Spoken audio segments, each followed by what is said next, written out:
take off my glasses so that I don't look so spooky. But these are prescription, that's so I can't see as well.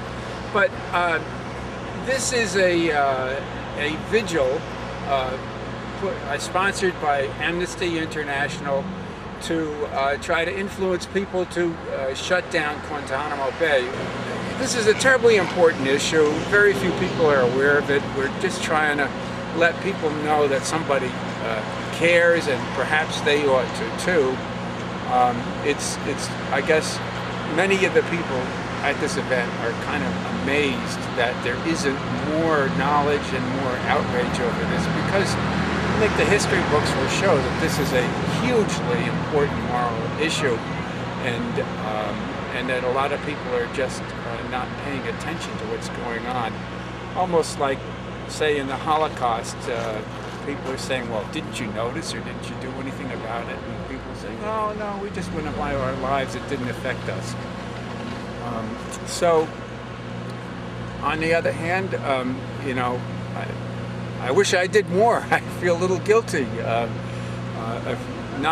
So many of the events, I'm not there because my life takes over. Could you explain for people that don't know what is Guantanamo and why do we need to close it? Oh, just the fact that I'm asked that question is just amazing. I didn't realize that. I thought everybody knew. I understand that many people support the idea of Guantanamo Bay, and that's a tough pill to swallow, but the idea that many people have no idea what it is, it just, I'm not so much disappointed as I'm just mystified.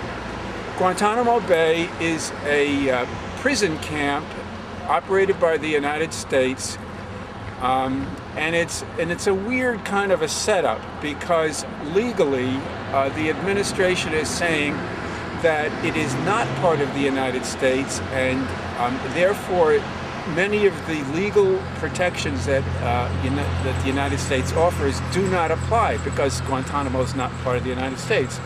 Physically, it's in Cuba. It's on the island of Cuba, and it is on land that's leased from Cuba by the United States. Cuba is very unhappy with this arrangement, but there it is. It's been going on for a long time. We have a naval base there, and we have this prison camp there.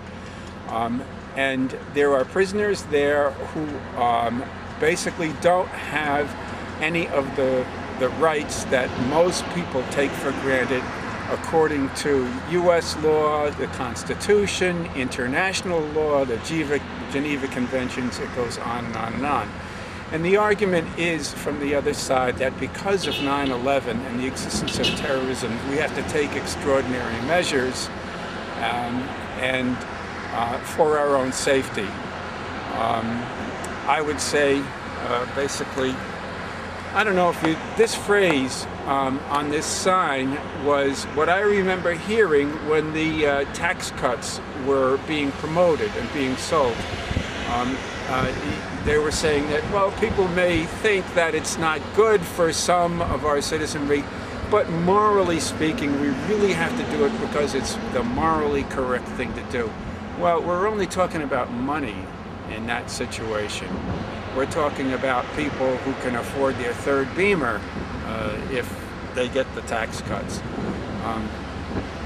Here, this is truly a moral issue, and it is the right thing to do. And of course, that's number one reason. Other reasons... Closing Guantanamo.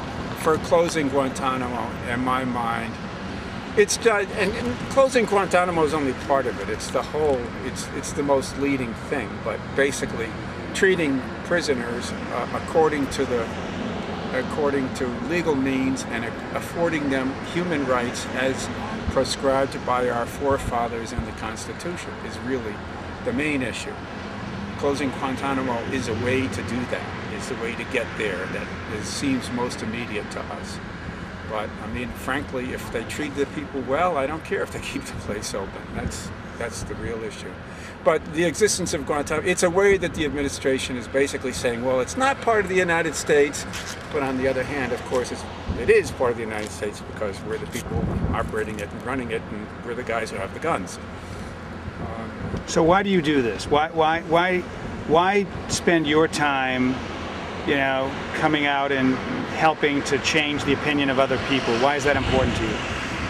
The reason that I'm coming to do this is basically because I feel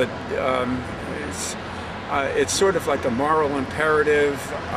If you believe in God, you must think that God is kind of unhappy with you if you're not paying attention to people being hurt. It's, I think, just a religious or a moral imperative, and frankly, I'm upset with myself for not doing more of this. There are some people who go to much greater personal sacrifice than something like this, even. And so, anyhow, the big issue is that we ought to vote this thing down. If we need, as a country, if this is indeed a democratic institution, and if we need to make the mechanism work. And if we can't, and if we don't, we are going to become like the terrorists. In fact, we are just another brand of terrorists if we persist in this. And I think ultimately we'll be like another Rome, and the empire will crumble, is my personal feeling, projection, or estimate, I guess say. Not that I want the empire to crumble, I'm just saying that I think that's what's happening. I think I'm saying it as an observer more than anything else, that if we can't behave as a moral nation, let's put it this way, when it comes to moral issues, I think this is non-consensual torture is a much more significant thing than consensual sodomy between adults, between consenting adults. That's been quoted as a huge moral issue. It is being quoted right now in the presidential campaign. But I put it to you that this is much bigger than that. So the argument people make that we need to sacrifice some liberties in order to get security, that argument and that equation doesn't work for you. That equation, the idea that we need to sacrifice liberties in order to get safety, I think doesn't work for me. I think eventually it boomerangs.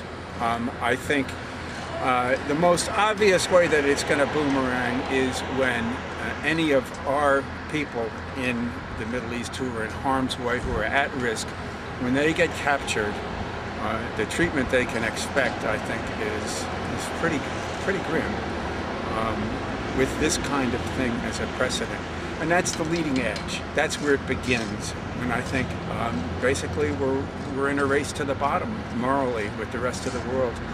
I think, in other words, we are terrorists too, I guess, or at least we're behaving a little bit like terrorists if we do this. Okay. Thank you very much for your comments. Those were excellent. Thank you.